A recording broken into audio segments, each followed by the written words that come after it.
Welcome to yet another Focus on Neurosis episode, and we are here with the leads of the movie Neurosis by Notice Studios. I'm Dr. Damon. Dr. Donnell Cole. Cordney McClain. Mariah Brown. Listen, you guys, this movie project, we're on set, of course, has been an amazing experience really watching these two work. And let's show the trailer because you guys need to see where this movie begins for Cordney and Mariah.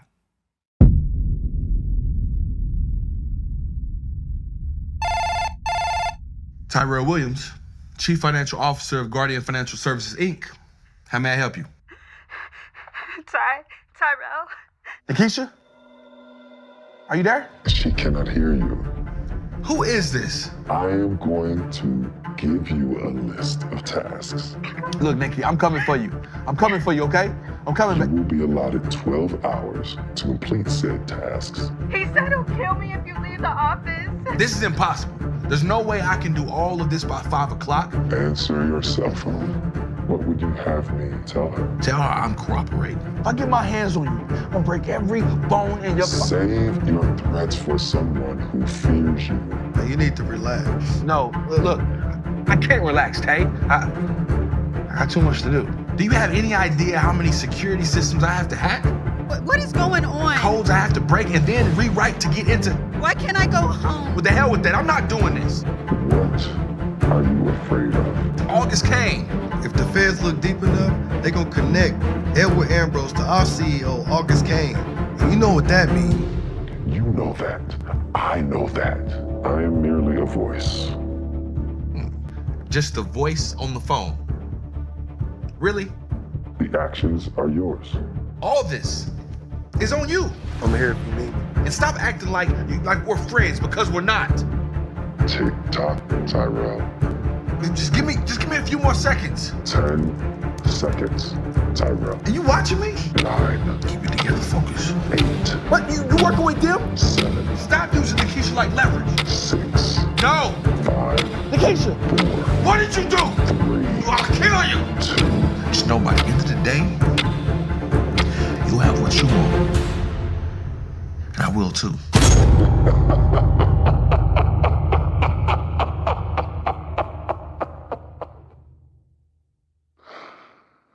Very good. All right, so as you can see, our lovely couple who are newlyweds, who are just in the thick of it, are really in the thick of it. Right. Absolutely. Tell us a little bit about the experience of having to live in both of those worlds of just being madly in love with your new bride, but at the same time going through obviously a stressful situation. So, not to give too much away, but Tyrell Williams, he is new CFO of the largest Black financial entity in the nation. So he's on this high, and he just came back from his honeymoon. So between a new bride, getting this promotion, he's on a high anyway. And then everything falls apart. And he has to, anybody here with a spouse or had a spouse understands the protector mindset that you go into.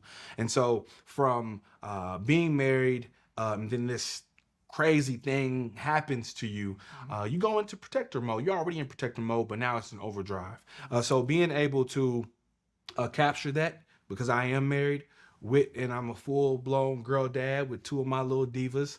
So understanding my level of how I would turn the world upside down for the women in my house, it was very easy for me to relate to Tyrell in this, that knock on wood, nothing like this happens to me.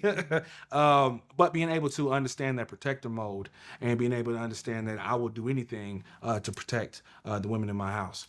Mm-hmm. So it was very easy to tap into. Yeah. Mariah, you play his wife, right? And I mean, she's spending a lot of the movie in stress. Yeah. What is it like to kind of tap into that, but still have to bring to life the love that, your character has for her husband? Yeah, definitely a challenge. It was amazing. Nikisha Williams was madly in love with her husband, and definitely just trying to tap into the the trauma that I've been through in my life, just to bring that fear, thinking through how I would feel in that moment, of just being married. And, you know, if I envisioned the character, she was very, you know, close to her husband and just wanted that closeness and needed that closeness. And so not having that, being separated from him, was a level of anxiety in itself.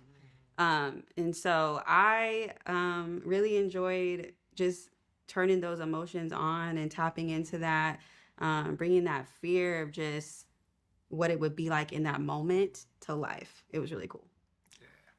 And she did her homework. Yeah. You know, and you know, us being able to, or us having to film in 2 different rooms, she'd go in the dark. And I remember them trying to turn the lights on. She said, no, keep it dark. Right. So I can stay in that mode. And it's exhausting. Yeah. You know, it's exhausting, you know, being on camera, like, oh, whoops, time to cry. Right. And sometimes they schedule, you know, to cover the markets, they schedule certain shots. So it's like, okay, we know that you're going to do a whole bunch of crying and stressful stuff over here. We're not going to shoot that around some things where we might need you to smile and laugh and joke around. And, you know, you shoot sometimes sporadic, but it's all strategic.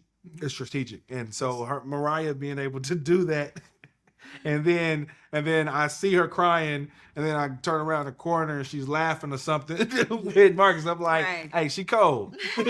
she did her thing. It's legit.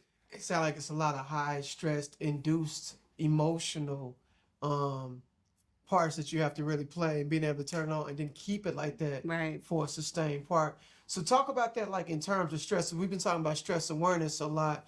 What is something that you've drawn as far as the characters in order to handle stress in your everyday life? Yeah. You go first. Okay. Handle stress.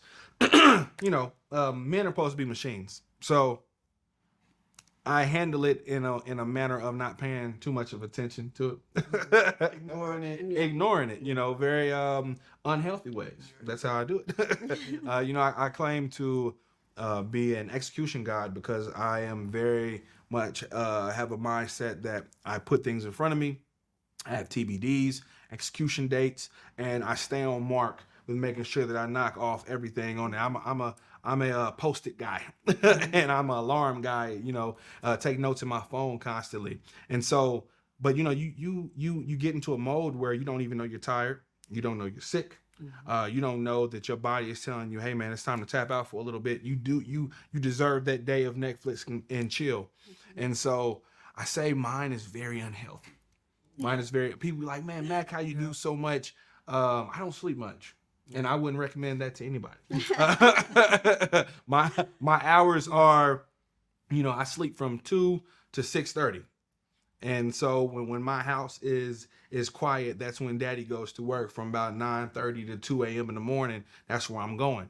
And I feel like, one, I am active and productive in those hours, but I know it's unhealthy too. You know, we getting older too, so that testosterone level, you need that sleep. You need whole foods, water, and sleep. Acknowledgement is the first step. Right. When we look at like this couple together, there's a scene in the movie, because I get to see what's behind the scenes. Yeah. And there's a scene in the movie when you come to visit him in his office. Mm-hmm. And it is like one of the sweetest moments. Yeah. And tell us what it's like to kind of tap into that when, like Cordney said, 5 minutes later, you could be actually recording one of the most stressful and traumatic scenes that's featured in the movie. Yeah. What is it like to really get into that space and going back and forth for you? That one was a little bit harder for me. I would say that one was harder than the stress. So She didn't want a cake. She didn't want a cake. So we were actually. She didn't want to hug me. She didn't want to do nothing. I was like, man. It was a little uncomfortable. I know I got a big head, but her brother ain't looking that bad. Like, yeah, she didn't want to touch me or nothing. It was a little uncomfortable at first, but we practiced, you know, before we shot it, and it just started to feel a little more natural. You know, just had to act like I've known him for a really long time, and yeah. We just made it happen. So He said it was easy for her to be scared and panicked. Right. It Right. really was. Yeah. Yeah, I was gonna say that they say when you connect your pain and your gift, then your whole dynamic shifts. And that comes from a place that it is kind of easy for you to tap into the hurt. You know, Yeah. You trying to think of a time in your life that you was caking, that you was really feeling somebody, Yeah. and you have those close romantic relationships. It's easier to go to the trauma Yeah. Absolutely. instead Your of. brain is always trying to protect you from certain things, so it's easy to be defensive than it is, Yeah. Absolutely.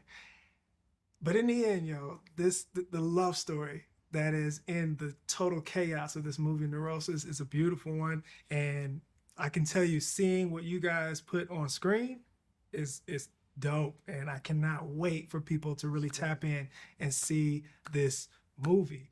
It's going to be an amazing experience. Join us on the red carpet, and let's tell them where they can find you for right now. Because I mean, Cordney, you're an artist. You are a spoken word artist. You're a poet. You are a DEI expert. You work so many different areas in this space. And Mariah, you work in accounting. You're an entrepreneur. You're an artist. You're a singer. You're a performer. There is no shortage of talent right here. So tell them where they can find you guys. Instagram, Mariah Denee, DENEE official. Mariah Denee official. All right. Cordney McClain, CORDNEY, no U or T, McClain, MCCLAIN, on LinkedIn or Facebook. You can find me anywhere at Mac Woods, MACWOODS. Instagram is Mac_ since 1985. Same with TikTok. Tap in because I will follow you back. Get at me. Yeah, so thank you guys for joining us. Listen, we've got more episodes of Focus on Neurosis coming, and we can't wait to share more about this project and this movie. Oh, and if you want to see your brand, your business, your work on the big screen, on the red carpet, on our streaming platform with Notice Studios, tap in so that we can get you in the mix. Absolutely. We might even have some time to get you here on the set. And behind the scenes, the stuff that I haven't quite seen yet. That's why they're excited. You want to be excited like that? He's telling you how to do it. Listen, we're going to show them some behind the scenes once we cut. Yeah. All right, guys, we're out.